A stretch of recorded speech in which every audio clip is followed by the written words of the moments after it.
Hello, choir. When last we met, which it feels like it's been a long time ago, and I've missed you guys, but we heard from the third chapter of the Gospel of John, and so John 3:16 was in the Gospel, and I might mention, and Vicar Amanda did in her sermon, that John 3:17 seems equally as important. But I would like to read a devotion from our choir devotions. The hymn that it goes with is "What Wondrous Love Is This?" and that was requested by Janet Weaver as one of her favorite hymns. On a side note, that was sung at my baptism. I don't remember, of course, I was a tiny baby, but it was in the bulletin. And also inspired by Samuel, because this reading has a lot to do with snakes. So here we go. Mention the word snakes, and many people cringe. Snakes are things that populate phobias, horror films, and nightmares. Even those who don't have a phobia about snakes would rather not run across one unexpectedly. Snakes and serpents have had a bad reputation from the very first book of the Old Testament, and they are still used often as symbols for Satan and the forces of evil. How surprising, then, that the reading we had last we met from John contained quite different references to serpents. Jesus speaks, just as Moses lifted up the serpent in the wilderness, so must the Son of Man be lifted up, that whoever believes in him may have eternal life. He refers, of course, to the bronze serpent on a pole, which God had commanded Moses to raise up. All who looked upon it would be saved from the bites of the real serpents. Ouch. Here Jesus is comparing himself to, of all things, a serpent. What do they possibly have in common? Quite a lot, says Jesus, for both have been provided and anointed by God to bring saving grace to those who believe.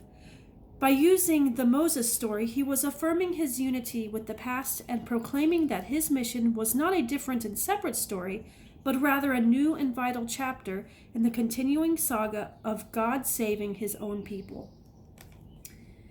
But was it necessary to use as an example something so repulsive as a snake? Perhaps that's exactly why he used it. God's saving grace reaches to all people, not just to the cute and cuddly. Well, Naomi's behind me and I'd point the camera to her, but as an example of cute and cuddly, but I digress. In the very next verse of John's Gospel, we will hear the beloved John 3:16. And you know it, for God so loved the world that he gave his only Son, so that everyone who believes in him may not perish, but may have eternal life.